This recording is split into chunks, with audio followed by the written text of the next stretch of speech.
Hello hi, this is अभिषेक युगल from back bonding chemistry classes.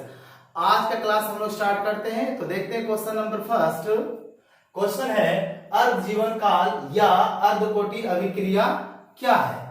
Answer देखेंगे, दिए गए निर्धारित समय में अभिकारक का सांद्रण घटकर आधा हो जाता है, अतः इस अभिक्रिया को अर्ध जीवन काल अभिक्रिया कहा जाता है। कोई भी रासायनिक अभिक्रिया हो, दिए गए समय में उसका मान घटकर आधा हो जाएगा तो हम लोग उसे अर्धकोटि अभिक्रिया या अर्ध जीवन काल अभिक्रिया कहते हैं। अब हम लोग देखते हैं कि अर्ध जीवन काल अभिक्रिया को सत्यापित कैसे किया जाता है। क्वेश्चन है अर्ध जीवन काल अभिक्रिया का सत्यापन करें। माना कि अभिकारक A एवं प्रतिफल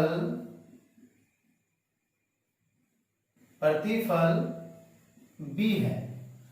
आप देखते हैं यदि समय 0 सेकेंड होगा तो जो वर्क होगा वह कितना होगा, 0 होगा, और जो सांद्रण था इसका उतना ही रहेगा। मान लिया जाए सांद्रण हमने ये लिया, इसका मतलब A का सांद्रण हमेशा A ही रहेगा, इसमें कोई भी बदलाव नहीं होगा। अब समय T/2 होगा तो जो वर्क होगा वह आधा होगा।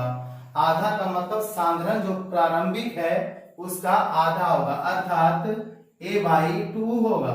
बचा हुआ सांद्रण A-x होगा, अर्थात कहने का मतलब यह है कि जो प्रारंभिक सांद्रण है उसका आधा होगा, A/2 होगा। अब हम लोग प्रथम कोटि अभिक्रिया से देखेंगे। अब प्रथम कोटि अभिक्रिया से, और हम लोग जानते हैं प्रथम कोटि अभिक्रिया का सूत्र कितना होता है, K = 2.303/T log A/A-x। अब हम लोग A और A-x का वैल्यू पुट करेंगे और T का वैल्यू K = 2.303/T। T का वैल्यू कितना था, हाफ था, और यहाँ लेंगे log A/A-x का वैल्यू, A का वैल्यू मतलब जो प्रारंभिक सांद्रण था, प्रारंभिक सांद्रण A था, इसीलिए हम लोग लेंगे A/A-x। अतः अंत वाला सांद्रण कितना था, A/2, तो यहाँ लिखेंगे हम लोग A/2। जो कैंसिल हो सकता है उसको कैंसिल करेंगे, इसके नीचे नहीं है कुछ तो एक, इसका मतलब A और A कैंसिल हो जाता है, और यहाँ पर कुछ नहीं, इसका मतलब 1 है। अब हम लोग क्रॉस मल्टीप्लीकेशन कर देते हैं। तो यहाँ देखेंगे T/2 = 2.303/K log 2 होगा, और हम लोग जानते हैं log 2 का वैल्यू होता है 0.3010। अब हम लोग इसका वैल्यू यहाँ पुट करते हैं, क्या होगा, T/2 = 2.303/K into 0.3010। अब यहाँ लेंगे T/2 और एक बात यहाँ नोट करेंगे हम लोग, 2.303 into 0.3010 को जब हम लोग मल्टीप्लाई करेंगे तो इसका वैल्यू आता है 0.693 आता है, ठीक है, 0.693। तो यहाँ लिखना पड़ेगा 0.693/K।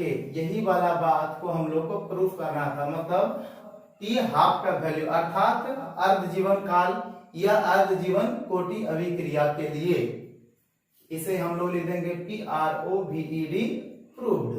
क्वेश्चन है शून्य कोटि अभिक्रिया क्या है। कहने का मतलब है शून्य कोटि अभिक्रिया का मतलब वो होता है जिसका दर किसी भी सांद्रण पद के ऊपर निर्भर नहीं करता है, अर्थात ना तो सांद्रण का वैल्यू बढ़ता है ना ही घटता है। आंसर देखेंगे, कोई रासायनिक अभिक्रिया जिसका दर किसी भी सांद्रण पद पर निर्भर नहीं करता है, और यदि करता भी है तो केवल प्रकाशीय उत्प्रेरक पर निर्भर करता है। यदि मैं बात करूं प्रकाशीय उत्प्रेरक क्या है तो उसे क्या बोलेंगे हम लोग, एक तो होगा उत्प्रेरक होगा, दूसरा तापमान।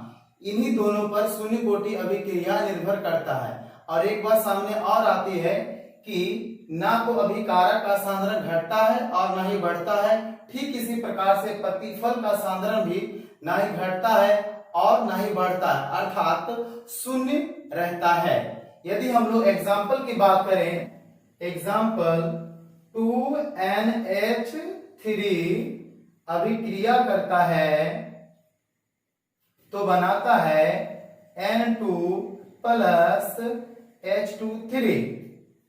अभिक्रिया के लेते हैं हम लोग एक पीटी क्या है यहाँ पर, उत्प्रेरक है। क्या बोलेंगे इसे, उत्प्रेरक बोलते हैं। और इस अभिक्रिया के लिए वेग समीकरण दिया हुआ है R = K NH3 का सांद्रण टू दी पावर 0 है, इसीलिए n का जो वैल्यू होगा कितना होगा, 0 होगा। तो यहां लिखना पड़ेगा हम लोग को कोटि इक्वल टू 0 या तो 0 है। अतः यह कौन सा अभिक्रिया होगा, शून्य कोटि अभिक्रिया। तो यहां लिख सकते हैं हम लोग, अतः यह शून्य कोटि अभिक्रिया है, अभिक्रिया है। आप लोग इसे नोट कर लेंगे। अब हम लोग चलते हैं अपने अगले टॉपिक की ओर।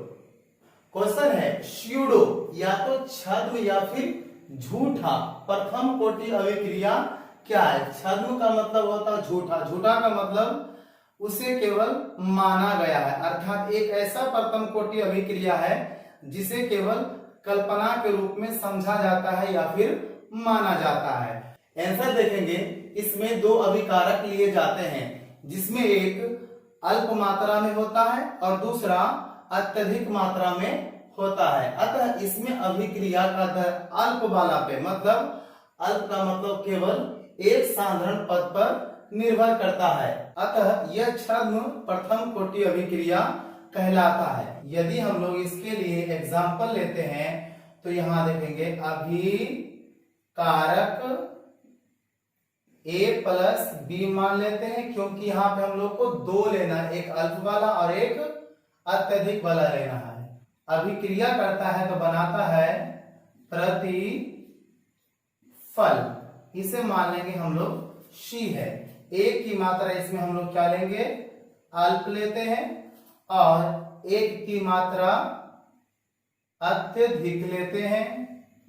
हाँ लिखेंगे हम लोग, ये ब्रैकेट में डाल के अभिक्रिया का दर अल्प वाला पे निर्भर करता है और जो अत्यधिक मात्रा में रहता है उसके ऊपर में अभिक्रिया का दर निर्भर नहीं करता है। ये टॉपिक है विशिष्ट प्रथम कोटि अभिक्रिया के लिए सूत्र K = 2.303/T log P1/2P1 -P2। इसे हम लोग ब्रैकेट बनाकर लिख लेते हैं। और यहाँ पर P का मतलब समझेंगे, P का मतलब होता है प्रेशर, PRESSURE, प्रेशर के हिंदी बोलेंगे हम लोग दाब।